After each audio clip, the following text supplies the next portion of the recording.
made their way down the carpet Saturday evening for the 2025 Billboard Women in Music Awards. Doechi received the top honor as Woman of the Year and thanked the queer community.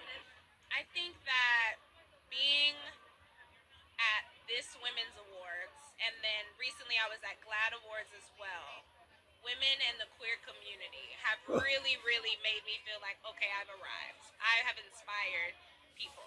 You know, I've made a difference, which is incredible. Neo-soul pioneer Erykah Badu received the Icon Award and says that women like Chaka Khan and the matriarchs in her family were her guiding force. People that guided me in my early days are Chaka Khan. She was like a mom. A woman named Queen Afua, who was a spiritual leader. My own mother, my grandmothers. Uh, yeah, it would be the women in my community that gave me the confidence, the balance, the reprimanding that I needed, you know. And yeah, I'm happy to be a part of such a beautiful line of matriarchs in my family that took care of me, and I dedicate this night to them. Other artists there included Jenny Kim and Tyler, who says she has finally managed to come out of her shell.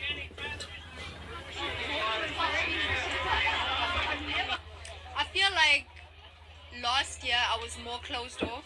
You know, I was kind of like figuring things out, you know, coming from a different country and coming to literally a place where there's paparazzi and all of that. We don't have that back home. So it was very confusing for me. So I adapted a lot. But now I feel more open and I really want to share more and just dive deeper into my artistry.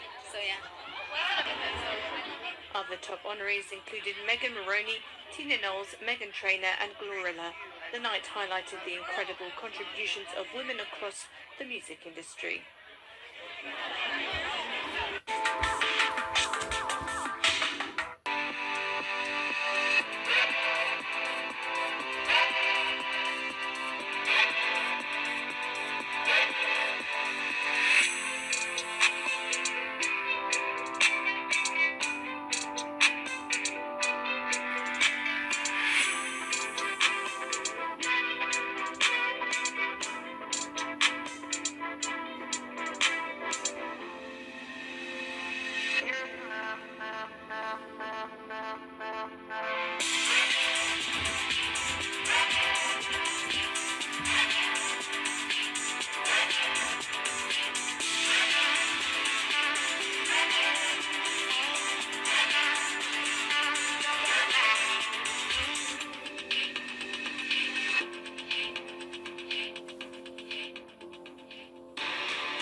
Has come.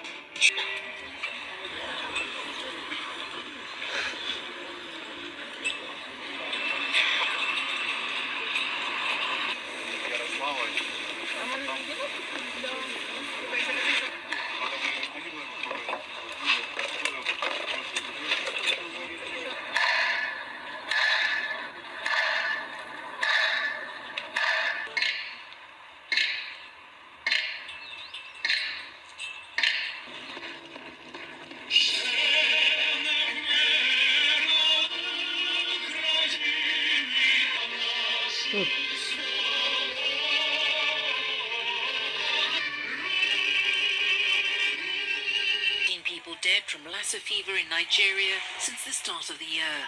That's according to the country's Centre for Disease Control and Prevention, which says almost 3,500 suspected cases were recorded in the same period, with 645 confirmed. The acute viral illness is endemic to Nigeria and is primarily transmitted to humans via contact with food or household items contaminated with rodent urine or feces. Years of campaigning has not resulted in significant improvements in environmental hygiene in poorer rural areas that could prevent rats from accessing homes, food and utensils.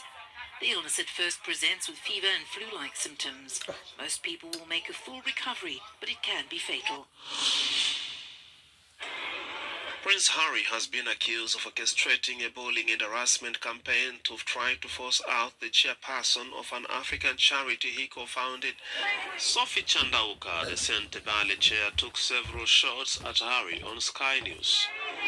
Can you imagine what that attack has done for me, on me, and the 540 individuals in the Centre Valley organizations and their family? That is an example of harassment and bullying at scale. And so if the world didn't want to believe that there's such a thing as bullying, this unleashing of the Sussex machine on me and the 540 employees at Centre Valley who received this and have had to defend it. In one incident, she blamed Harry of turning a charity event into commercial last year in Miami. She further claimed that the biggest risk to charity was the toxicity of its lead patron's brand. I put a whistleblower complaint about the bullying, the harassment, and the misogyny, and Prince Harry interfered in the investigation of that. And the senior independent director who should have taken care of it was the very same person who then delivered the news to me that I was going to be removed by the board. So it's a cover-up. And the prince is involved. The charity, whose name means "Don't Forget Me" in Sesotho language of Lesotho in South Africa, was founded to help youth affected by HIV/AIDS in the small mountainous nation and in Botswana. Plastics are infiltrating agricultural land, spreading across fields through fertilizers, encasing seeds, serving as moisture-retaining taps, and accumulating as waste from various industries. In Uganda, a surge of plastic bags, commonly referred to as buvere, is extending its reach beyond urban areas. Microplastic is a very big challenge. We experience so many plastics, and that is brought up by the reason of having so many plastic factories or industries, of bottling company for water, for juice, and then for energy drinks. So they process so many plastics. Microplastics disrupt ecosystems and infiltrate human bodies, raising concerns among scientists, farmers, and consumers about their impact on health. So microplastics are created when large plastic in the environment breaks down into smaller and smaller pieces. And the real problem is that those pieces never really go away. They just get smaller and smaller, and they get into our soils, and they get into our waters, and they get into animals in the environment, and they get into us as well. Alarmingly, these bags are now appearing in remote farmlands as well, including the thick plastic used for planting coffee seeds in nurseries. So we know that microplastics are in our bodies, in our lungs, our brains. They've been found in a variety of places. What is ongoing research now is what the impact of that is. One of the potential issues is that there are other chemicals, potentially toxic chemicals, that adhere onto microplastics and can be moved around in the environment and in our bodies through those microplastics. A 2021 report from the United Nations Food and Agriculture Organization shows that soils receive a lot of agricultural plastics, possibly more microplastics than oceans. Eid al-Fitr prayers on a sandy beach. Muslims in Kenya's Kwale County chose the coastal beach as the venue to mark the end of Ramadan. Authorities say the area mosque was too small to hold all the faithful. A preacher told worshippers to remember the suffering of the Palestinians in Gaza and to send aid to the enclave.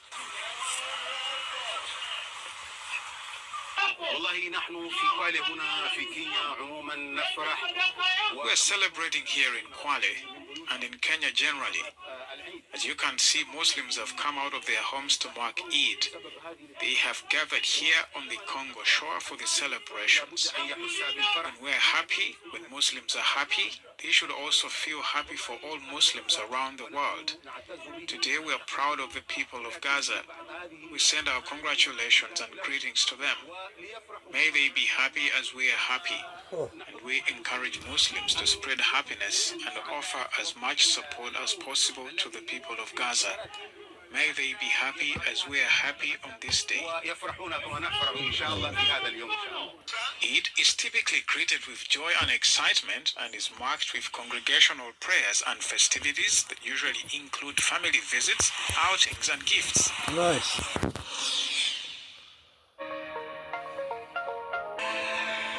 Across the UK, there's an underground network of scammers. So the free to this is it. Quickly, chief up.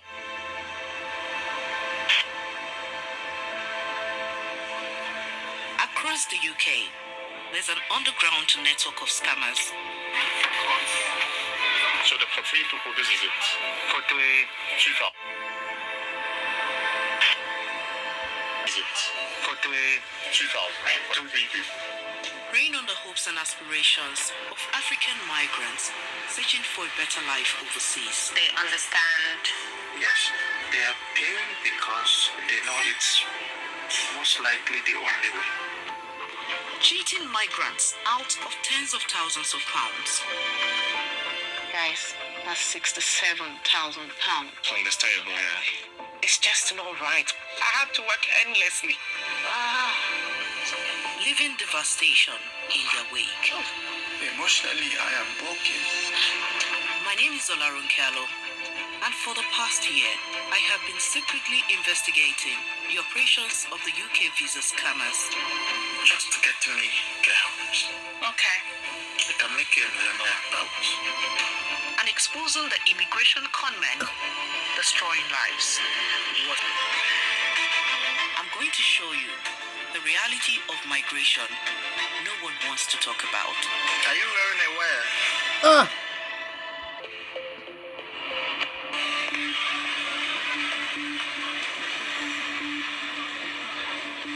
My country, Nigeria, is the most populous in Africa. With a struggling economy and high unemployment, more and more young Nigerians are looking for opportunities abroad. For many, the UK is a preferred destination. It's the sixth largest economy in the world, but has a shortage of skilled workers in key industries, especially health and social care, for the UK's rapidly aging population. Term issue. We also know that we're going to need an extra 500,000 additional people working in social care by 2035.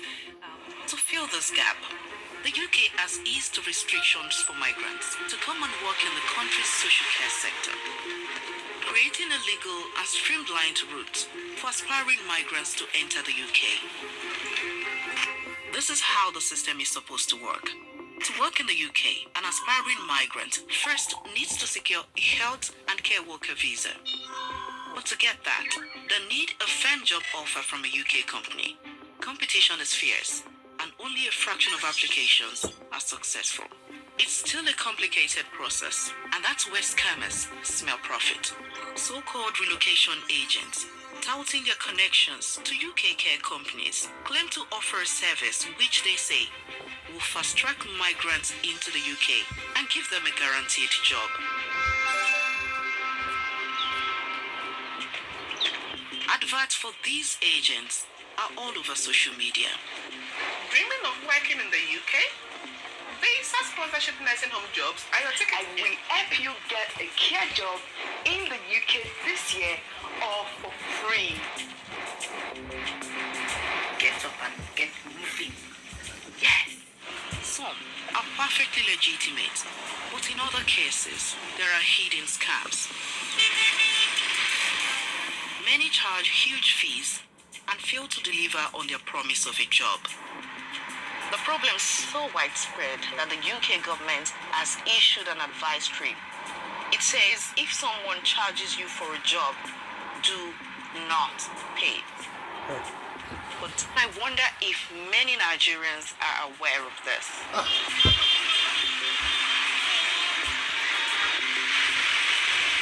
One relocation agency based in the UK called Career Edu caught my eye because of its glittery infomercials. Welcome to Career Hairdo and the topic, earn above 18 million naira in the United Kingdom without a degree. Heading the company is a Nigerian medical doctor who has worked for the UK National Health Service. To his more than 60,000 followers, Dr. Kelvin Alaneme broadcast insights ranging from health. Vitamin D supplementation is something you should take very, very important, especially if you are coming here to the UK, to the US. To music. In the last 4 years, Dr. Alaneme claims he has helped 5,000 migrants relocate to the UK. Dr. Alaneme has founded multiple other businesses and likes to flaunt his jet-setting lifestyle. On the surface, UK-based Career Edu offers legitimate services like career advice and CV optimization. But to his followers on social media, Dr. Alaneme offers other services which have all the hallmarks of a cash for job scheme. And some social media users have started calling it out as a scam.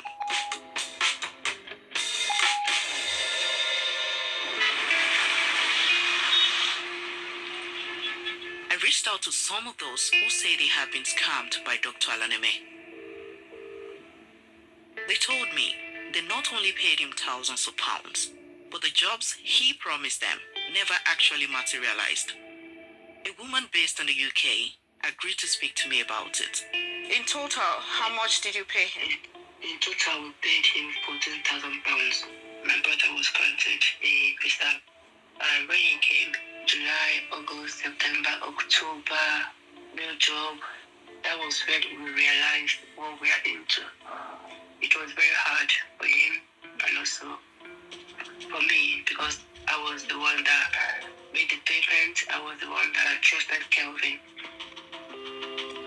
A man called Praise, who is also based in the UK, told me he too paid Dr. Alaneme around £10,000 for a job which did not materialize. I actually checked him out on the medical register to the UK, and he was there. When he posted about one of the job opportunities, I contacted him and told him I was interested. And that was how my nightmare started. I asked him specifically, this job, how many hours is it going to be? What's the pay going to be? And all of that. And he stated he did match what was in the contract. Ended when I came in, there was no job, there was no pay, there was nothing. Apart from when I lost my mom, this experience was the most difficult of my life. How many more victims are out there? And how do these rogue agents get away with it? I needed to go to the UK to find out. Today we're going to be talking about international recruitment, sponsorship and compliance. In the UK, more than 18,000 organizations provide services for the country's elderly and for people with disabilities. But care workers are in short supply. Agents like Dr. Alaneme appear to be taking advantage of this gap in the job market. But how exactly do they do it? I need to find someone at this care sector trade fair who can help me understand.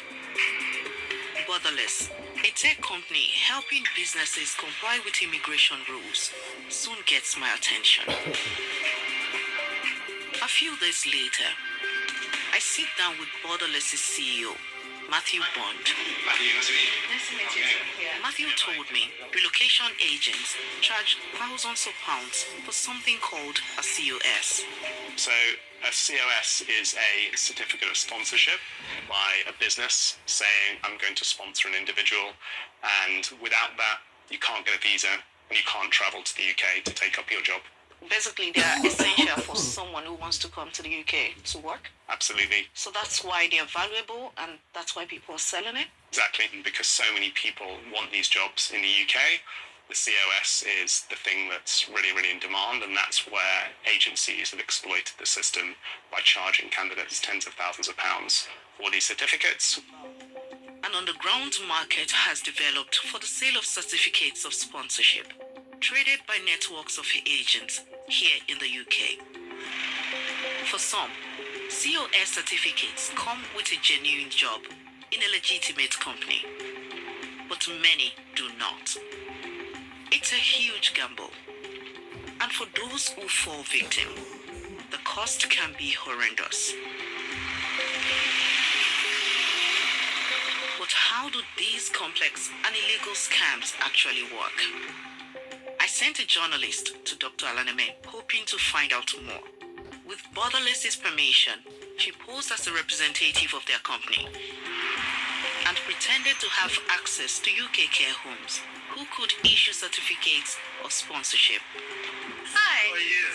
Less than an hour after meeting her, Dr. Alaneme tried to convince her to become an agent for his company and to hand over contacts in care homes that had both jobs and certificates of sponsorship for potential migrants. Just to get to me care homes. Okay. I can make you know about. Okay. After their first meeting and sensing a quick profit, Dr. Alaneme pushed her journalist for an update. So this is him asking Yes. if you have some list of care home. Yes. Yes. We planned to tell him she had found a care home with 10 vacant COS slots. Hi. How are you? I was keen to see Dr. Alaneme's reaction. He seemed very interested and even offered to pay thousands of pounds for each vacancy the care home could deliver. And we can pay him. I know I can definitely pay him 50k. But so that will be like 20k. You understand? That was close to him at his company. So long as we have that exclusivity. Okay. He's able to give it to farm people. So Dr. Alaneme said he would sell these slots to aspiring migrants back in Nigeria. All I need is just put out the feelers in my community. Maybe we can get like 20 people might apply. Right. Look at their CVs and pick the best of the best. And then as soon as they pay, anybody that pays. And do they pay full upfront or installment? I collect full upfront. Yes. I don't want storage. Charging candidates for a job is illegal in the UK. Dr. Alaneme knows he's breaking the law. These people are not supposed to pay. They're not what, sir? They're not supposed to pay. What people? The candidates. The candidates are not supposed to be done. Because it's free. It's free. Okay. Dr. Alaneme knows many Nigerians are eager to leave the country. It is this desperation that he hopes to profit from. So the people know that they're not supposed to be paying, but they're paying because they understand. Yes, they are paying because they know it's most likely the only way.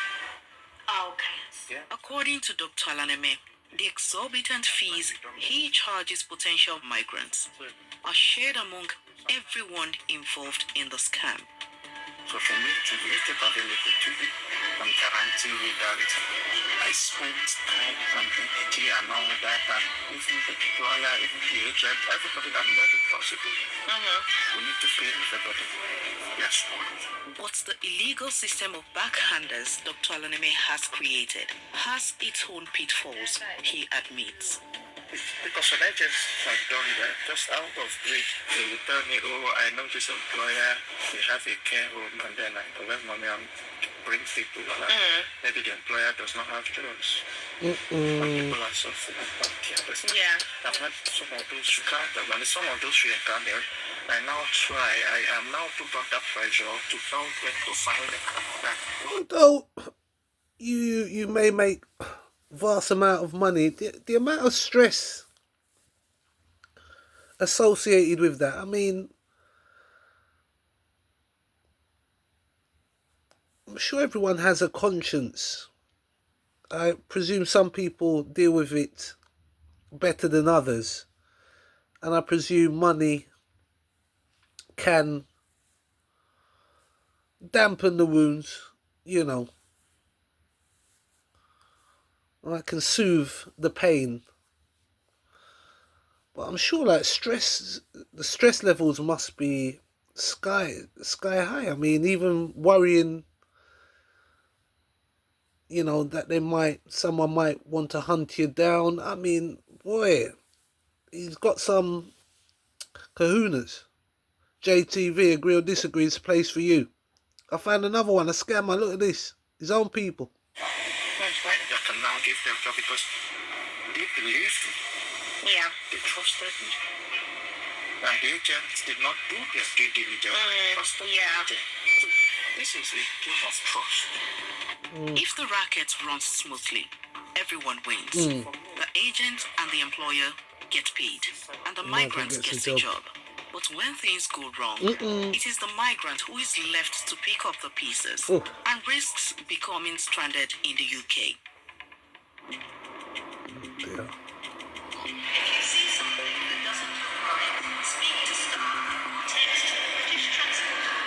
Praise. The man I spoke to while I was in Nigeria claims to have fallen victim to exactly this scam. Hours is it going to be? Dr. Alaneme offered Praise a certificate of sponsorship and a healthcare job in exchange for more than £10,000. Praise was promised a job with a company called Efficiency for Care, based on the seaside town of Clacton-on-Sea. Efficiency for Care issued Praise a certificate of sponsorship, which he used to get a visa to travel to the UK. But when Praise arrived in Clacton-on-Sea, he quickly sensed that something was wrong. So you come here to have a look at where you're supposed to walk, you're excited. And then the excitement turns to confusion. That turns to further confusion. Because at that point, your employer is not forthcoming with information on where you're going to work. Praise visited Dr. Alaneme, who promised to fix the problem.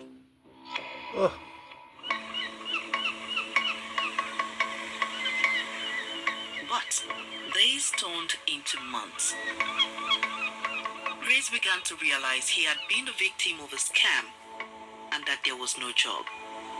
I was already running out of funds, and I couldn't really afford to be spending, buying proper meals and stuff. So I had to resort to getting biscuits, buy my custard creams, the cheap ones. Yeah, but I was running out of money. I was stranded with limited options. I wanted to ask him whether Dr. Alaneme gave him any indication that his job only ever existed on paper. Dr. Alaneme, did he give an insight into this when you were negotiating with him? No, 100% he didn't. I had known there was no job, I would not have come here. I came here to do a job. If I had known there was no job, I would not have landed to start messaging that I'm ready to come to the office. At least back home in Nigeria, if you go broke, I can find my sister and go and eat free food. It's not the same here. You will go hungry. Praise narrowly escaped homelessness thanks to a chance encounter at a London bus stop with a family friend who took him in. Eventually, almost a year later, Praise found a job with another care provider, which was willing to sponsor him to remain in the UK. Praise is no longer tied to Efficiency for Care. In all of your experiences, did it deter your hopes and aspirations to be a caregiver in the UK? I'm still enthusiastic about care, but I'm no longer enthusiastic about the industry. I focus my energy on helping speak about the rot in the system, in the sense that these people are able to exploit this situation to cause havoc and make victims out of people. Yes, I couldn't sleep, seriously. And it gave me a lot of depression, seriously. I was down. Paid off some of the money. One of the people who Yes, paid... And even families. My uncle called me that a guy says that I've taken his money. That's one of the people who Yes, paid one of the people, for yes, who COS. paid to Nana. I couldn't sleep, seriously. and it gave me a lot of depression, seriously. I was down. Paid off some of the money I got. How much have you paid? For now, I paid 6,000. I've paid 22,000 from your pocket. Yeah, for mine. It's just not right when I think of it. To think money that I haven't spent it. You know, I borrowed money from my uncle. And then now, because of that, my family, including my own mother, we don't talk. Don't talk because of what? Somebody's stupidity. Why? It's okay. I have to work endlessly. And this guy is going on and on. It's a lot. It's a lot to pay back. And I really hope you get justice. The more I think of it, Nana needs to be brought to book. The group told me they reported Nana to UK authorities on multiple occasions. Despite this, I was shocked to discover not only that Nana was still active, but he had somehow managed to get an official license to hire workers from abroad. How does this make you feel? Very angry because all these complaints I've been giving, and still you've issued them license to recruit people. It's written on some families. And Home Office has given him license, just they are wreck homes. Exactly.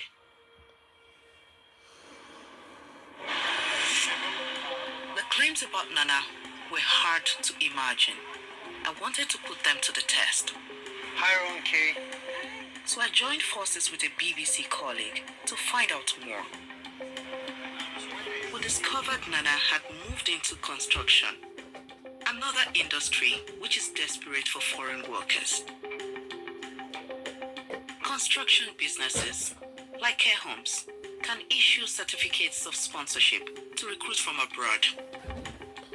Based on what his victims told me, I suspected Nana's new construction company was just a front to issue COS for profit.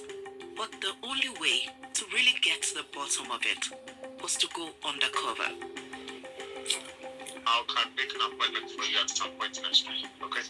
All right, thank you so much. So I created my undercover character, Moses. So Moses is a Ugandan businessman who has just arrived in the UK. And he had a construction company in Uganda, and he wanted to bring his former workers from Uganda to the UK. I played out that I did not know anything about the system. I had no idea how to bring someone in the UK. He told me that he would issue me the COS in his office, and he even showed me the ones that he had issued on his mobile phone. So this is the whole thing. Okay. So this is a single COS assigned. Okay. I've signed this already to this particular person. So Nana finally landed me a quote for a final price for my co-workers in Uganda. The 3 people. Okay, so let's do this way. When I asked Nana how much money, he was not shy to tell me the money is going to be a lot. So that for 3 people, this is it. Yeah. Okay. For 2,000. For 2 people. What does he has to do now? In terms of cost. Yeah. He needs to sell Uganda.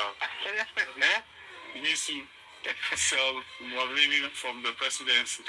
He really said that your cousin might have to sell Uganda? Yeah, he did. So this means that he knows that it would cost an average person a lot of money. An average person will have to sell maybe the land or whatever property they have, be able to get the COS to come to the UK.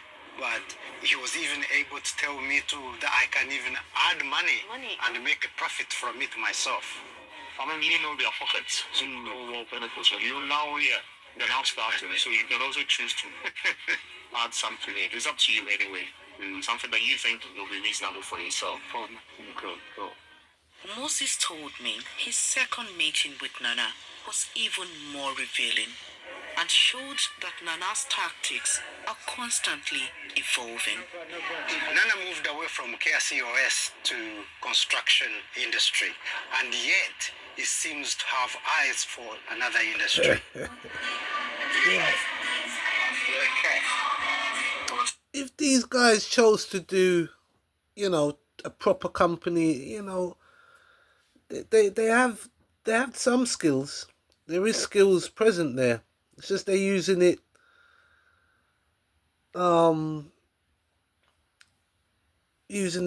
in a different way. But again, also the government seems to be supporting people like this. You would think that maybe the government would have more to do with the actual people coming over and wouldn't need, say, like a middleman, or would accept anyone from a middleman, you know? They should be coming through the proper channels. Now, we understand countries like Nigeria have problems with corruption. We understand that. So, you know, I'm sure they know about this. But again, their thing is they need their staff for the care homes. So, and a lot of people are suffering in this.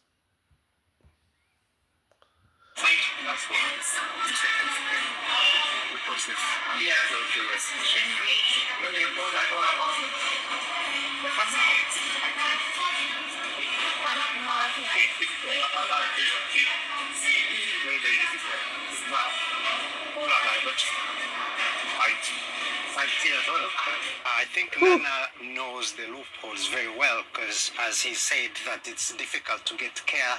It's expanding. He's able now to go and create his own company in construction, and yet he's telling me that there is also other opportunities in other industries like IT. To exploit people. To exploit people, that's right. It's me in a safe place. I hope you trust me enough to share a glimpse of his life.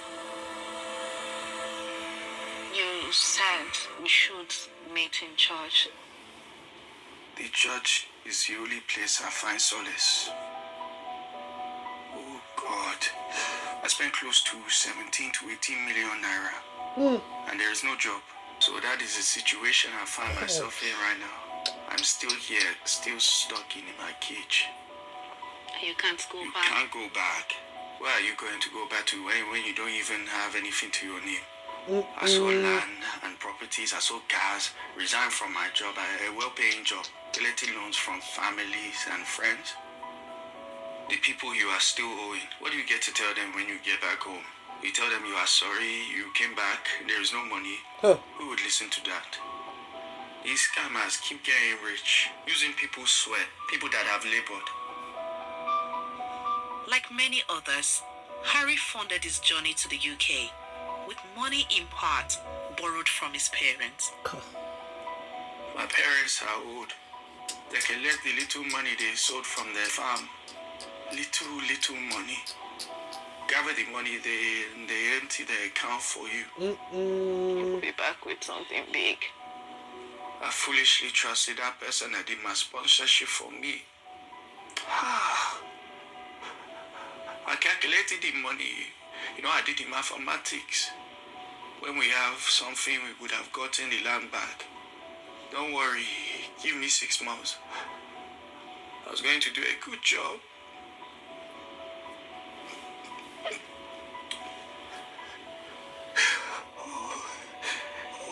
God.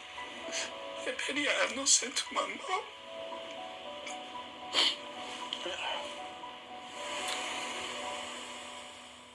Families who have had to relocate abroad for greener pasture. And when they're leaving, it's not just about their dreams. They're carrying on their shoulders the dreams and hopes of family members.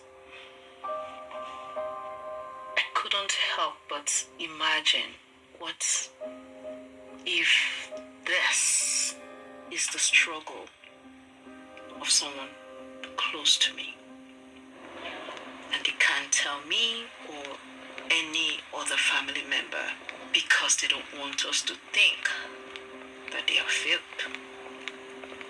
And they are miles away from home, depressed, and they have to put up a facade to act as if everything is okay and this is the reality of migration no one really wants to talk about.